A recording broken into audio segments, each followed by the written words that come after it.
Bonjour mes amis, avec toute la folie qui se passe dans le monde en ce moment, j'ai pensé qu'aujourd'hui nous pourrions faire une petite pause et faire quelque chose de plus léger.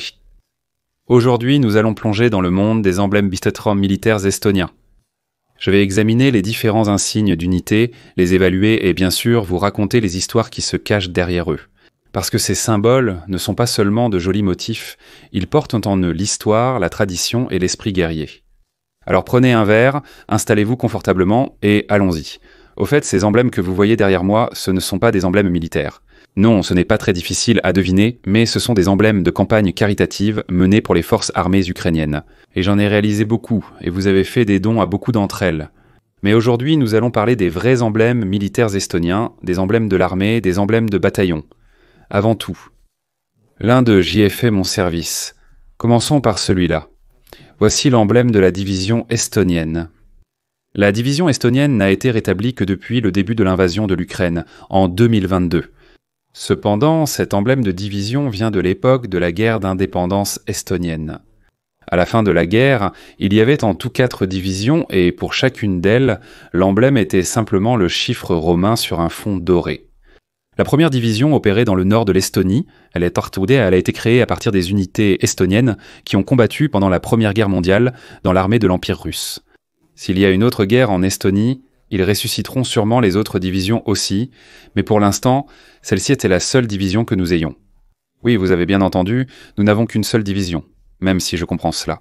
Ils utilisent cet emblème car c'était l'emblème original de la première division, en le comparant avec les autres emblèmes de la liste. Je ne peux tout simplement pas lui donner une très bonne note. C'est simple et clair, mais pour moi c'est tout simplement trop ennuyeux et ça mérite la catégorie D. Oui, nous allons les classer dans les catégories, nous allons les noter, pas de pitié. Au fait, si vous pensez différemment de moi à propos de ces emblèmes et des catégories avant qu'ils obtiennent, dites-le dans les commentaires. Nous avons l'emblème de la première brigade d'infanterie.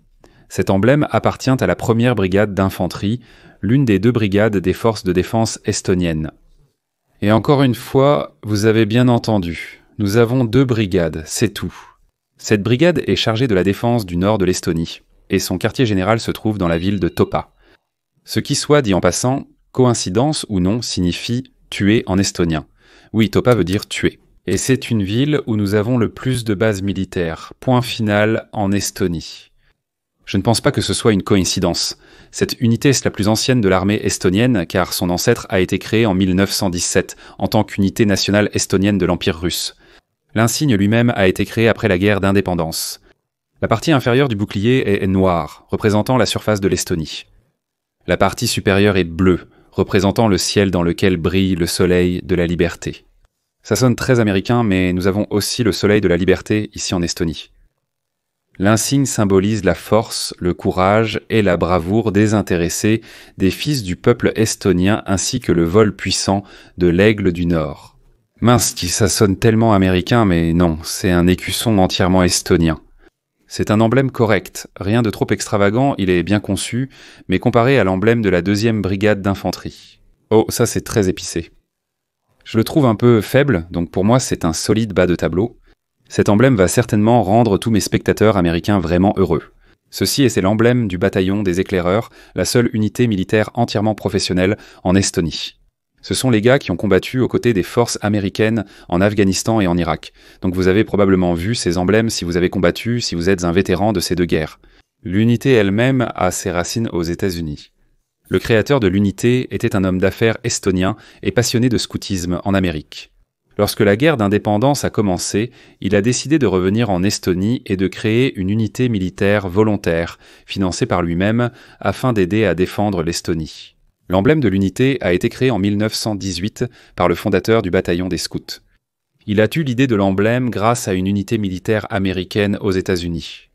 Comme vous pouvez tout le voir, la devise du bataillon des scouts est la devise traditionnelle des États-Unis.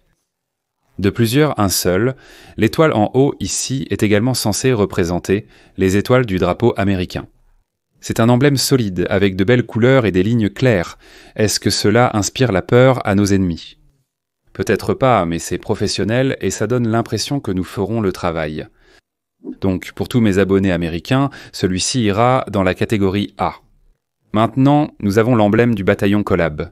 Le bataillon Kolab est un bataillon d'infanterie de la première brigade chargée de protéger le nord de l'Estonie. Cette unité a été créée dès les premiers jours de l'indépendance de l'Estonie par des volontaires de l'association sportive estonienne KOLAF. Oui, les sportifs se sont réunis. C'est comme « on s'entraîne ensemble, on va se battre ensemble ». Oui.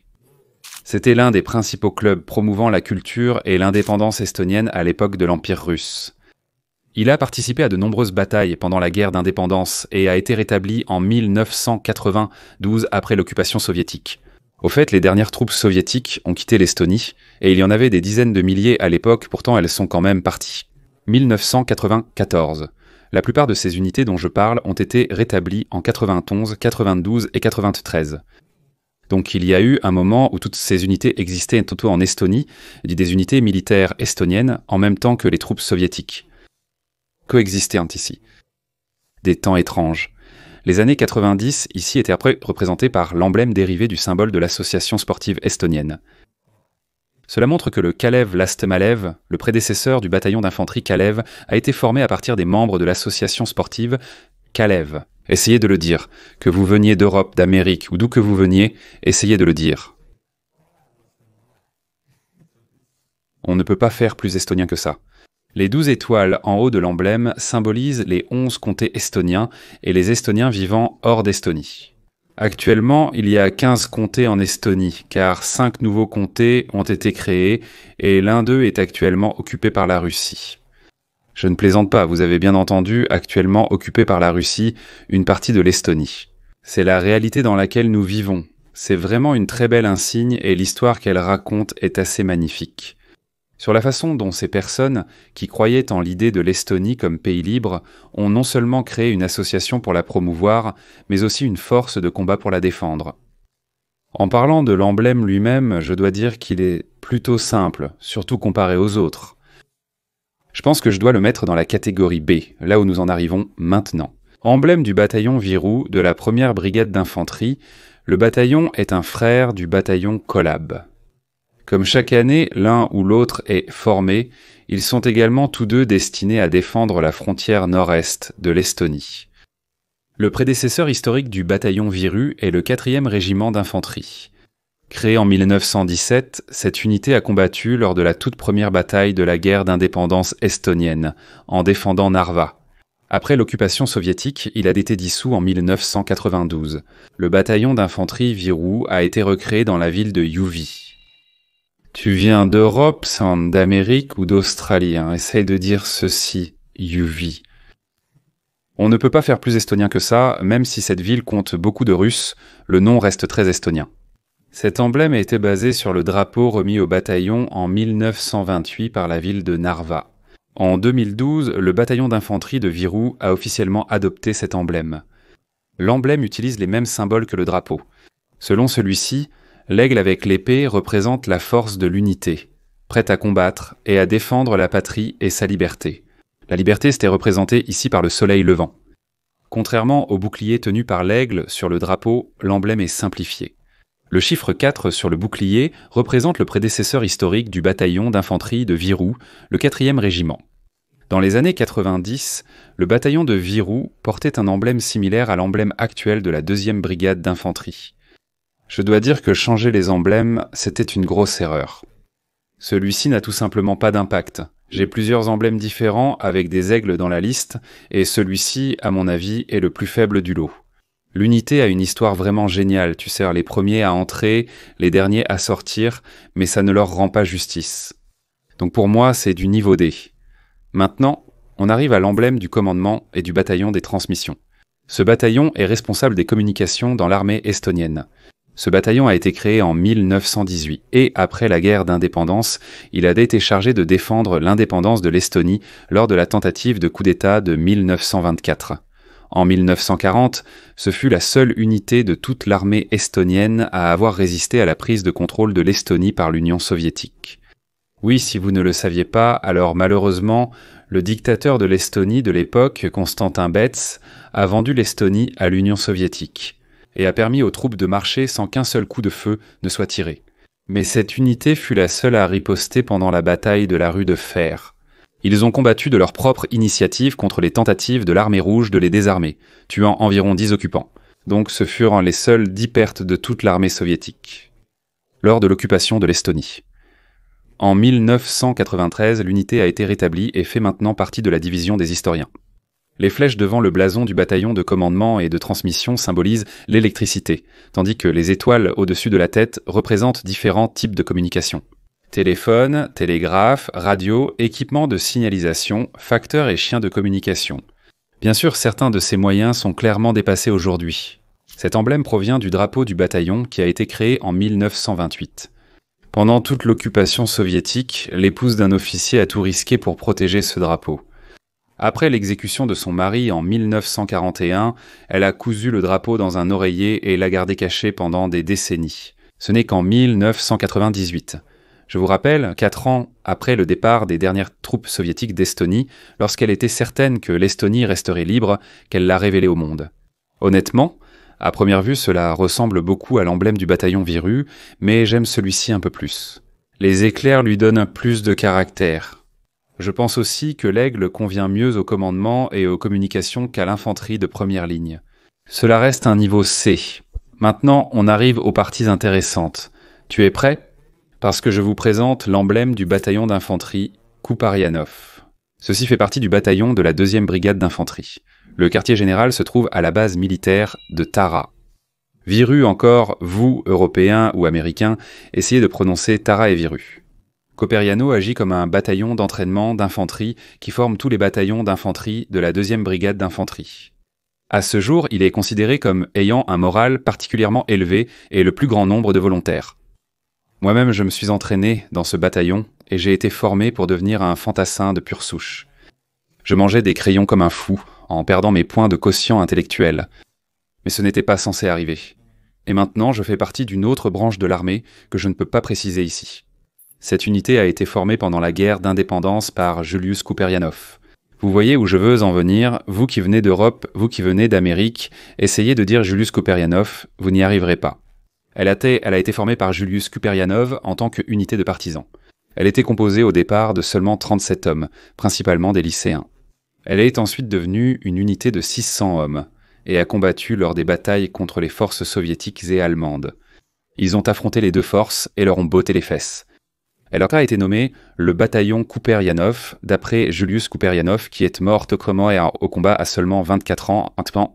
Le bataillon a été rétabli en 1992, et encore une fois, puisque j'ai servi dans ce bataillon, cet emblème est très personnel pour moi. Le 6 janvier 1919, Julius Kouparianov a introduit son propre emblème et insigne de casquette comme symbole des partisans. Il a suivi l'exemple des bataillons de la mort russe. Oui, vous avez bien entendu, les bataillons de la mort russe. C'est de là que nous tirons notre inspiration. Les troupes de choc de l'Empire russe pendant la Première Guerre mondiale. C'était un crâne argenté au-dessus des os croisés, très original. Les premiers insignes de bras ont été cousus par l'épouse du lieutenant Kouparianov, Alice. Alice. Plus tard, elle est devenue la fondatrice de la protection féminine du foyer de la Ligue de défense estonienne et a été exécutée en 1942. Parce que c'est ce que les soviétiques faisaient à toute personne importante en Estonie, à mon époque. C'était un emblème spécial dans les forces de défense estoniennes, car les os sur l'emblème devaient en être mérités. Et dans le bataillon Kouparianov, on disait que pendant les premiers mois, tu n'avais pas encore les os, il fallait faire des exercices pour les obtenir. Tu étais un pelmen ou pelmeni en russe. Une boulette, on t'appelait une boulette. Si tu ne coupes sans pas les os, tu es une boulette. Et puis quand tu obtiens les os, tu n'es plus une boulette. C'était aussi le seul emblème porté à la main gauche, la main qui tient l'arme. Tous les autres emblèmes dans les forces armées volées sont portés sur la main droite, mais nous le portons sur la main qui tient l'arme, pour s'assurer que c'est la dernière chose que l'ennemi voit avant de tomber. Oh, ça a l'air tellement bon et épicé. Pour mon bataillon, je ne peux rien lui donner d'autre que le rang S, le plus haut de tous. Et maintenant, nous arrivons à, je dois le dire, un emblème encore plus juteux. C'est la 2e brigade d'infanterie. Kouparianov fait partie de cette 2e brigade d'infanterie, donc ils ont des emblèmes vraiment impressionnants dans cette brigade. La 2e brigade est chargée de défendre le sud de l'Estonie. Pour moi, cette brigade est en quelque sorte une brigade locale, car elle est centrée autour du bataillon d'infanterie Kouparianov. L'emblème a d'abord été utilisé par les partisans de Sakala. Vous voyez où je veux en venir? Vous venez d'Europe, vous venez d'Amérique, essayez de dire Sakala. Les partisans de Sakala l'utilisaient pendant la guerre d'indépendance estonienne. Il a été rétabli comme symbole de la 2e brigade d'infanterie en 2016. L'insigne symbolise la défense de la vie contre la mort, ou les Estoniens contre les Russes, c'est pareil, et le sacrifice toujours prêt des combattants pour la liberté de leur patrie. La pointe acérée de l'épée repose sur une branche de laurier, symbolisant comment la vie et la liberté, protégées par la lame, sont finalement récompensées par la victoire et l'honneur. Les lettres S et P font référence aux partisans de Sakala. Je veux dire, si les soldats de la 2e brigade d'infanterie s'investissent vraiment beaucoup, alors cela pourrait représenter le SP500. Comme les 300 Spartiates, nous avons le SP500 dans la 2e brigade d'infanterie, avec 500 soldats d'élite qui s'investissent vraiment. C'est comme si chaque détail de cet écusson criait « Ne nous cherchez pas, sinon vous allez mourir ». Donc à cause de ça, ça doit être en catégorie S et je n'accepterai aucune discussion là-dessus.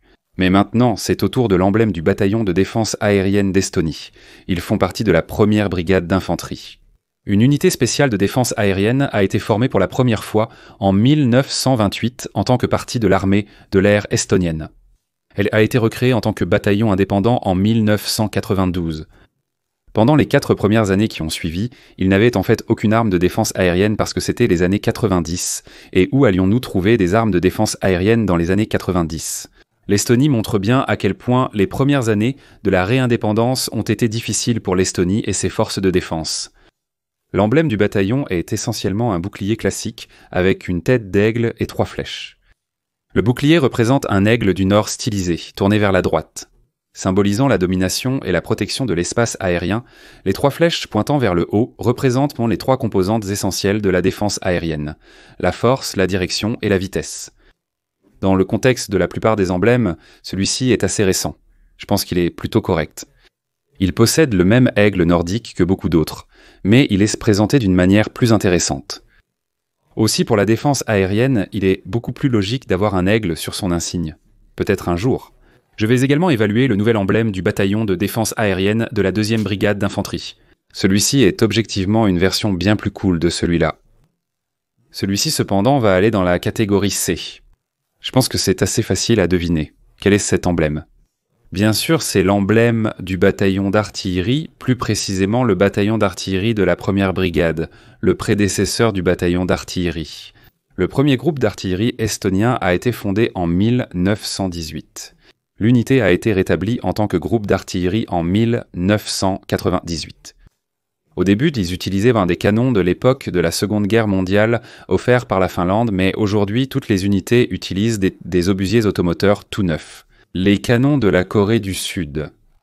Waouh, c'est très sympa. La base du blason est noire avec 2 canons en bronze historique croisés. Au-dessus d'eux, une boule de canon en bronze éclate avec une flamme rouge à 3 branches. La version de campagne remplace l'or par du vert et le rouge par du vert foncé. Le chiffre 1 sur la boule de canon représente le premier groupe d'artillerie, le prédécesseur historique du bataillon d'artillerie actuel. C'est aussi simple et direct qu'un emblème peut l'être, et je pense que c'est pour ça que ça fonctionne bien. Ce n'est pas taper à l'œil, mais c'est joli. J'aime bien l'emblème du bataillon d'artillerie de la 2e brigade, encore plus. Mais je ne vais pas en parler aujourd'hui parce qu'il y aura une 2e partie à cette vidéo. Celui-ci sera classé en catégorie B pour le prochain. Nous avons 2 insignes pour les bataillons de soutien au service de combat.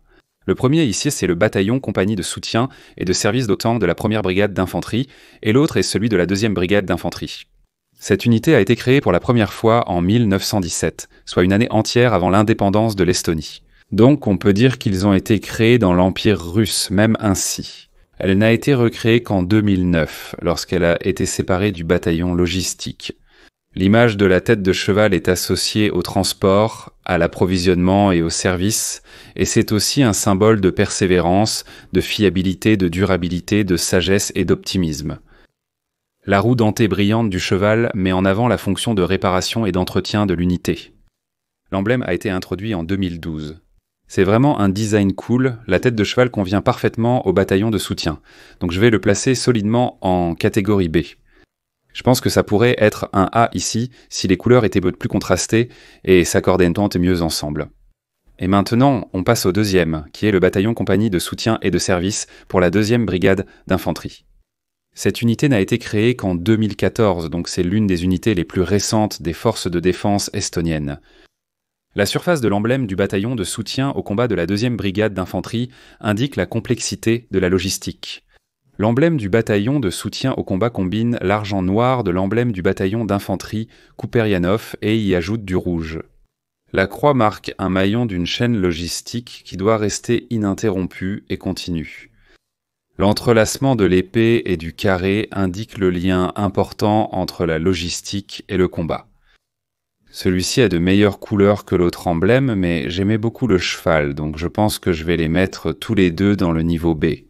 Je me demande à quoi ressemblerait la combinaison des deux, le motif du premier et les couleurs du second. Maintenant, on arrive à l'emblème du bataillon logistique, comme on l'a déjà dit. Les amateurs discutent de tactique, les professionnels étudient la logistique. Rien n'est plus vrai, et ainsi de suite. C'est une unité très importante. Vous avez besoin de nourriture, d'armes ou de munitions. Ce sont vos gars. Pendant l'indépendance, la logistique relevait du gouvernement d'approvisionnement, donc le bataillon logistique remonte plutôt ses origines au même régiment de voitures tant blindées. Comme vous pouvez le voir, l'emblème du bataillon logistique présente un dragon ailé enflammé sur un fond violet. Le dragon symbolise la continuité du bataillon logistique avec l'époque de la guerre d'indépendance. Compagnie automobile. Le dragon ailé cracheur de feu sur un fond violet est aussi un symbole de puissance et de rapidité. Il provient du drapeau offert en 1929 par le club automobile estonien au régiment de chars motorisés. De nos jours, les camions logistiques militaires opérant en zone de combat, qui possèdent d'excellentes capacités tout-terrain, sont blindés et équipés de tourelles de mitrailleuses. Ainsi, un camion logistique militaire moderne sur un champ de bataille n'est pas inférieur aux véhicules blindés utilisés à l'époque de la guerre d'indépendance. Le violet est une couleur étrange à voir sur une insigne militaire, mais honnêtement je l'aime bien. C'est assurément unique. Et le dragon de fer qui symbolise les véhicules blindés. Je veux dire, comment ne pas aimer cet emblème ? Je vais lui donner un rang A, et si quelqu'un dans les commentaires dit que ça devrait être un rang S, alors j'envisagerai de le monter. Dans l'armée Tana, il y a toujours cette compétition pour savoir quelle unité est la meilleure et quelle unité se relâche. Surtout, bien sûr, quand tu es dans l'infanterie, tu penses que tous ceux qui sont dans la logistique ou dans les unités non combattantes ne sont pas aussi compétents que toi. À Kuperjanov, on pensait toujours que Kalav et Virou l'avaient plus facile parce que personne ne s'entraîne, comme les troupes de Kuperjanov. Mais bien sûr, c'est juste quelque chose que les jeunes hommes pensent toujours. Chaque unité de l'armée estonienne a sa propre mission et son propre objectif, et elles sont toutes nécessaires au bon fonctionnement de l'armée. Sans la logistique, il n'y a pas de munitions. Sans les ingénieurs, pas de fortifications. Bien sûr, la plupart de ces unités ne vont pas combattre en première ligne, mais si les munitions n'arrivent pas à temps, il n'y aurait de toute façon aucun moyen de se battre. Donc, peu importe où vous servez ou avez servi, que ce soit en première ligne ou en coulisses. Merci, vous protégez l'Estonie pour moi, pour ma famille et pour chacun d'entre nous. Merci à tous de m'avoir regardé. Dites-moi quels insignes j'ai oubliés et quel classement j'ai mal évalué. Aussi, si vous regardez ceci avant tout le monde en tant que membre de la chaîne, vous savez que vous avez vu ce petit indicateur vert réservé aux membres, alors merci de soutenir la chaîne. Ces vidéos sont pour vous. 4 vidéos supplémentaires chaque samedi. Accès anticipé réservé aux membres. Si vous regardez ceci et que vous avez déjà vu des dizaines de commentaires et des centaines de vues, sachez que vous avez une semaine de retard et que vous devriez devenir membre de la chaîne pour profiter de cet accès anticipé à ces vidéos. C'est facile et vraiment pas cher, seulement 99 centimes par mois. Allez dans la description de la chaîne, il y a un lien « Devenir membre de la chaîne ». N'oubliez pas, cliquez dessus, rejoignez-nous. 99 centimes par mois. Ce n'est rien, c'est presque gratuit. Et ensuite, vous recevez 4 vidéos d'analyse comme celle-ci. Il y aura une deuxième partie de cette vidéo par exemple, donc il y a de quoi patienter jusqu'à ma prochaine vidéo. Mes amis Slavo, cringez et bye bye.